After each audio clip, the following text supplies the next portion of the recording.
இப்போ நம்ம வந்து ஃப்ரேமை ஃபிட் பண்ணிட்டோம். ஃபிட் பண்ண ஃப்ரேமில் எப்படி ஒர்க் பண்ணுறதுன்னு பார்க்கலாம். இப்போ நான் என்ன பண்ண போகிறேன் அப்படின்னு சொன்னால், நார்மல் நீடிலில் நூல் கோத்து எடுத்திருக்கேன். எடுத்துகிட்டு சிம்பிளாக ஒரு ப்ரூச் ஒர்க் பண்ணி எப்படி நம்ம வந்து முடிச்சு போடுறது அப்படின்னு சொல்லி பார்க்கலாம். ஏன்னா நிறைய பேர் வந்து டெய்லரிங் ஆரி தெரியாதவங்களும் ப்ரூச்சஸில் இன்ட்ரெஸ்ட் இருந்து ப்ரூச்சஸ் கற்றுக்குறீங்க. ஸோ முடிச்சு நல்லா அடியில் போட்டுட்டு இப்போ சின்னதாக ஏதாவது ஒரு டிசைன் பண்ணீங்க அப்படின்னு சொன்னால் இந்த மாதிரி நீங்கள் கையில் பிடிச்சிட்டு தான் நீங்கள் பண்ணணும். அப்போது நான் நீடில் கீழே இருந்து மேலே குத்தி எடுத்துக்கிறேன். எடுத்துக்கிட்டு ஏதாவது ஒரு சிம்பிள் ஒர்க்கு கொடுக்க போகிறோம் நம்ம. ஸோ நான் வந்து என்ன பண்ணுறேன், ஒரு ஃப்ளவர் எடுத்துக்கிறேன், ஃப்ளவர் சீக்வன்ஸ் எடுத்துக்கிறேன். இப்போ நான் என்னோடய செஸ்ட்டில் தான் வந்து இதை வந்து இப்போ என்னோடய உடம்புல வந்து டச் பண்ணுற மாதிரி வச்சுக்கிறேன். ஒரு பிடிப்பு வேணும் இல்லையா நமக்கு, அதனால் நம்மளோட உடம்புல ஒரு பகுதியில் இப்படி எங்கேயாவது உங்களுக்கு எங்கே ஹோல்டு பண்ண முடியுமோ அங்கே ஹோல்டு பண்ணி வச்சுட்டு இப்போ ஒரு ஃப்ளாரை கொடுத்துட்டேன். அதுக்கு மேலே இன்னொரு ஃப்ளாரு, என்ன டிசைன் வேணுமோ அந்த டிசைன் கொடுத்துட்டு எப்படி எண்டு நாட் போடுறதுன்னு பார்க்கலாம்.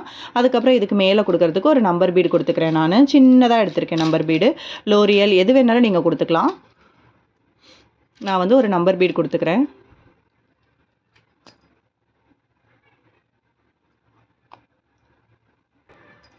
இப்போ சிம்பிளாக இந்த டிசைன் நம்ம போட்டு முடிச்சிட்டோம். இப்போ இதுக்கு எண்டு நாட் எப்படி போடுறது அப்படின்னு சொல்லி பார்க்கலாம். இப்போ எண்டு நாட் போடுறதுக்கு என்ன டைப் வந்து ஈஸியாக இருக்கும்னா 2 மெத்தடில் எண்டு நாட் போடலாம். இப்போ டைப் 1 பார்ப்போம், டைப் 2 நெக்ஸ்ட் வீடியோவில் பார்க்கலாம். இப்போது இந்த டிசைன் நான் முடிச்சிருக்கேன் இல்லையா, அதுக்கு பக்கத்துலேயே நீடியில் இன்சர்ட் பண்ணி வெளியில் எடுத்துக்கிறேன். இந்த மாதிரி ஏதாவது ஒரு இடத்துல பக்கத்தில் கொடுத்து நீடியில் மேலே எடுத்துக்கோங்க. எடுத்துக்கிட்டு லெஃப்ட் ஹேண்டில் நான் வந்து பார்த்திங்கன்னா த்ரெட்டை ஹோல்ட் பண்ணியிருக்கேன். லெஃப்ட் ஹேண்டில் த்ரெட் இருக்குது, ரைட் ஹேண்டில் நீடில் இருக்குது. இப்போ நீடில் அதே மாதிரி லெஃப்ட்டிலேருந்து நான் மேலே வந்து ஹோல்டு பண்ணுறேன். இங்கே பாருங்கள், நீடில் வந்து இப்படி இருக்குது. சாரி, த்ரெட்டு வந்து நான் லெஃப்ட் ஹேண்டில் வச்சுருக்கேன், ரைட் ஹேண்டில் நீடில் இருக்குது. நீடில் த்ரெட்டுக்கு அடியில் வச்சு இந்த மாதிரி என்ன பண்ணுறேன், ஒரு 2 இல்லை 3 தடவை நான் சுற்றுறேன். எத்தனை சுற்று வேணாலும் சுற்றிக்கலாம். நீங்கள் சுற்றிக்கிட்டு எங்கே எடுத்தோமோ நம்ம அங்கேயே அடியில் விட்டுருங்க. விட்டதுக்கப்புறம் என்ன ஆகும் அப்படின்னா, அந்த முடிச்சு வந்து உங்களுக்கு மேல் பக்கமே நிற்கும்.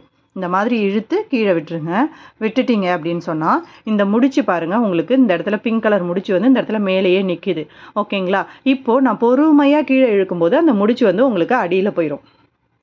பொறுமையாக இழுத்துட்டேன். இப்போ ஃப்ரேமோட அடிப்பக்கத்தில் பார்த்தீங்கன்னா இந்த முடிச்சு இங்கே வந்துருச்சு பாருங்கள், வந்துருச்சா? இப்போ நம்ம இதோட கட் பண்ணி எடுத்துக்கலாம். இது டைப் 1. ஸோ நான் என்ன பண்ண போகிறேன் அப்படின்னு சொன்னால் இந்த முடிச்சோட கட் பண்ணி எடுத்துடுறேன். ஓகேவா?